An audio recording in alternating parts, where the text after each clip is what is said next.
He started his own practice to help designers be better at designing. A veteran digital designer, design educator, and design leader, please welcome Dave Malouf.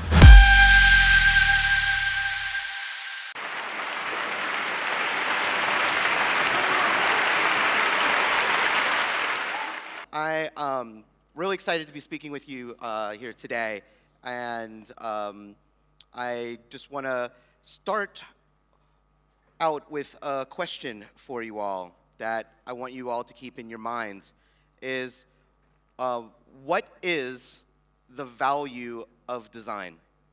And that's what this talk is really going to be about. And here's my observation about the value of design, is that the value of design is that it amplifies. It brings everyone else to 11, if it's allowed to. So let's dig a little deeper into this. Most of us are familiar with this model of the three-legged stool, that if we have technology in the business and design, or human beings all sort of balanced together, then we have an even level stool. And or we have the Venn diagram with the three circles, and the sweet spot is sort of the value. And to me, that's placing a system of equality, which we need to realize is actually not true. It isn't a system of equality. It's not that they're all equally valuable with each other. There is no real balance in place. So let me explain this a little bit. So there is no value at all unless there is something constructed. Unless there is production and development of a thing, there is no value.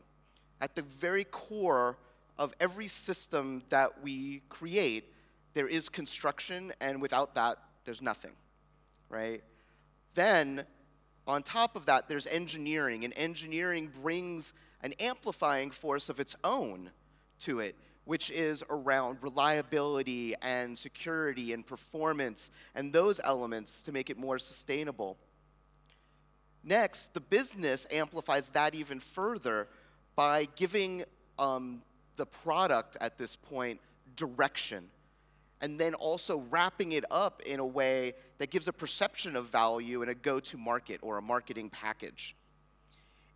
Finally, we get to the point where there's design, and design is this amplifying force across all of the previous three elements. You can apply it to production, you can apply it to the engineering, and you can apply it to the business, and it applies to itself recursively. So to be clear, from the point of view of the customer, each one doesn't create anything unique. The ways of creating may be arguably unique, but the ways of doing are its ultimate value of amplifying. So design's value is in its verb, first and foremost. So look at this model. It's just a pit crew. They're doing their thing. It is a ballet for anyone who has watched any kind of MotoGP or any other motorsports, F1 and stuff. The pit is just ballet. It's perfect in every way. And what's interesting about this picture is the designer doesn't exist in this picture at all. These are all executioners. These are all people doing the production. The design happened all on the back end and gets rehearsed over and over and over again until the moment when it needs to play out. But if we're going to talk about design as amplifying, well, what is it that a designer amplifies? What are we using as an amplification tool, if you will? What makes good design happen? So great design happens because of great designing. That the outcome happens because of the process, because of the methods, because of the craft. The center of the craft of designing is form making, the ability to bring form to life. And it isn't just about executing forms that are going to be built or executing plans for forms that are going to be built. It comes down to things like our ability to do sketching in order to explore things. It comes down to creating models that help us explain things and align understandings across teams. And of course, it's also prototypes. In this case, a three-dimensional prototype where students, in this case, at the Savannah College of Art and Design, are trying to figure out a gesture, and you can't do that virtually. You have to give it some kind of physical structure, something to hold, something to target for them to do, to understand what's the right way for them to do the gesture they're trying to figure out. But, you know, forms take place in terms of this Bauhaus poster, in terms of graphical user interface designs, and well as physical designs that have interfaces as well. So wherever forms are made, designer value begins to add that value because of the foundational understanding of what it means to give form, of just that way that we have line and layout and composition, color, type, texture, volume, negative space, and then the ability to juxtapose things to create relationships, create alignments of objects, use negative space, create flow within things. And all of this comes together in a way that helps us do more. One of those things that it does is it helps us create clarity in what it is that we produce in the world. So clarity is about communication within the forms, within the language, so that the designs themselves, the artifacts, help us understand that element, help us understand the design ecology of what we're doing. Further, we get clarity from the structure, the relationships, the navigation that we're doing, the information architecture that it is. After clarity, we have behavioral fit. And there are two elements that are fitting together behaviorally here. There are the behaviors of the world writ large. There are the behaviors of the system that we are designing, and they need to fit together. And we need to understand clearly the people and what makes things desirable and what makes things awkward, and fitting the mental models of things. So I can fit how activity works in an airport by using new systems that allow me to use eye tracking or image recognition in effective and secure ways, so that I cannot be a bottleneck anymore. I can just go through a gate and there's no more lines, reducing friction and making a more desirable and benefiting experience for all involved. I can have my AirPods for my iPhone, and if I have both together, they work in unison so well. I hit this, the pairing button, and immediately this graphic comes up that says, do you want to connect these? I hit the connect button, and I'm done. It is so incredibly fluid. And then forevermore, I get the information about the batteries of both the case and the pods themselves. Finally, what I think is the most important value in designing comes from our desire to explore things. It's definitely my favorite part of the practice. I love to have my head in outer space like this. But when we explore, it's about more than just doing experiments, about finding a truth. It's about finding possibility. It's about putting a multiplicity of ideas on a board so you can create connections that then create patterns, that then create ideas that could have never been done if those things weren't put together in this unique way. It's the way that we can tell stories, to explore stories over and over again with people in new contexts, in new environments, so that we can bring it together to understand the possible. But here's the thing with all of this. Here's the problem that I want us to address, is that many of us are stuck in Stockholm Syndrome. For people who don't know what Stockholm Syndrome is when the person who is being kidnapped takes on the ideals and the ideology of the kidnapper.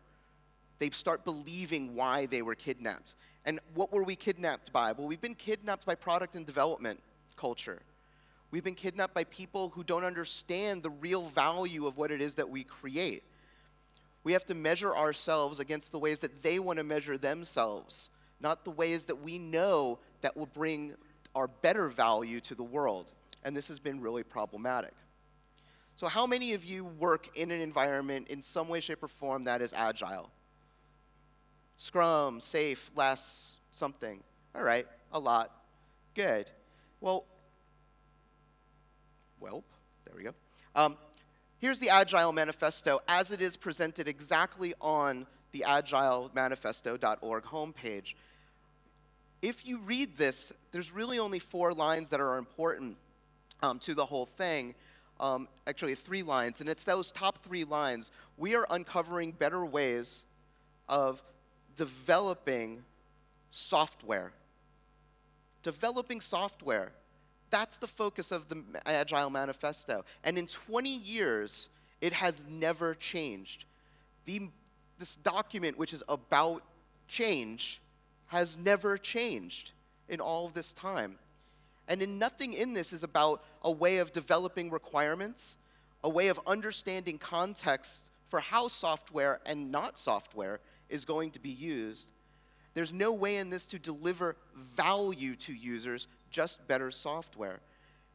And the common interpretations of Agile within Scrum and similar things are even more focused on delivery of constructed objects than on the creation of viable, feasible, and valuable requirements that impact holistic systems.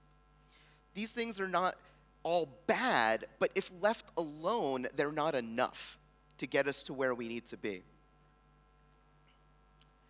These are things that have been also manipulated by sources outside of product and development. They've been manipulated and used by the business to fit their understanding of what is value, to be the bean counters, to do things for optimization and efficiency, not for what is best. And these are not about creating value or how to solve people's problems or how to even create new worlds. So my question is, and I think this is the directive for anyone who's trying to think about how to improve their practice of design within their organizations, is how might we make design happen better? What are the ways that we need to be doing that? So I've come up with what I call a manifesto for better designing for better futures. And it all starts with designing happens better when. Designing happens better when different activities happen at their most appropriate cadence. Not everything fits within 2 weeks or 1 week or 3 weeks. Having teams do everything in the same cadence doesn't allow the right activities to have the right time boxing. Intentional spaces and processes encourage serendipity, emergence, and exploration. A balance of both quantitative and qualitative data are synthesized into actionable insights. Collaboration and inclusion are balanced with a coordinated focused development.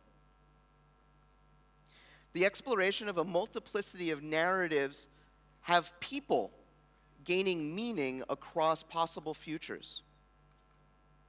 We understand that what attracts and motivates engaged designers is different from others. And it happens better when we mutually understand and value what quality design output and quality practice is. So I'll go deeper into some of these. Different activities happen at their most appropriate cadence. Right-size your workflow structures. Being able to create wholes is really important for a design practice because you can't deconstruct things unless you have a whole in which to compare things with. Further, this means building things that you can tell a story around to make it be in an ecological environment way that we can create emotion with. Our spaces are so important to the way that we work, both virtual and physical. Time and space away for reflection, play, and just experiencing the world without it being about demanding. An example of a space being better is something like this, where you have a pod of desks all in one space, but the desks are pointed away from each other so that people can focus their attention on the work that they're doing. They have plenty of externalized space in whiteboards and movable walls, but the most important component to this space is the high top in the middle. So anyone can move away from their desk, away from their focused moment, and say, hey, is there anyone in this pod at this time who might be ready to engage me at this moment? And then anyone who is ready not to be focusing at that time can voluntarily engage at that point. There's a balance of both quantitative and qualitative data. So the methods for collecting the right data need to be native to the design process. They can't be hammered on later and Frankensteined into a system. The instrumentation needs to be built to capture that appropriate data, and it needs to be part of the requirements of the system so that the instrumentation is in place from the get-go. And then we need to have dashboards in order to visualize the data that we're receiving and what its meaning is. And we need to have repositories of our insights so that we can then make them actionable across an entire enterprise. A version of this is what I call the Tri-Trac product lifecycle. In the Tri-Trac process here, you have what's known as dual track, which is delivery and discovery, where delivery is focused on getting things right and getting things out, and discovery is about getting things validated so that we know that we're doing the right things. And then the understanding layer isn't even about the product anymore. It goes across products. It's about understanding the overall context that things are being built in. And each one of these works at a different cadence. You can see that they have different points that they work in, but they also have different team requirements, different skill requirements, different ways that the workflow needs to work for each of them, different operational needs. We need to have ways of exploring how we can visualize the data so everyone can understand it and gain insight from it. Collaboration and inclusion are balanced with coordinated and focused development. Collaboration means working together. It means doing the work at the same time, in the same moment, or in the same space. Whereas coordination means going off and doing that work separately, and then coming back again and saying, hey, how did that go for you? How did that go for you? And then making connections. You do need to have both in order to be successful.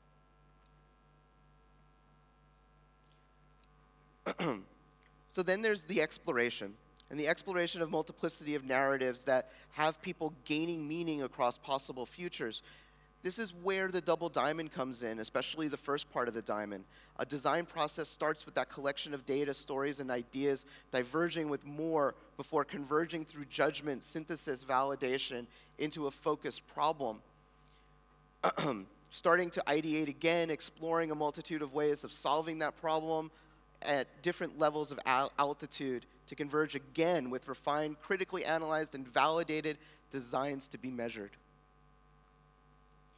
But of course, why only have two diamonds? You can keep doing this over and over again in a cyclical fashion. We understand that what attracts and motivates engaged designers is different from each other.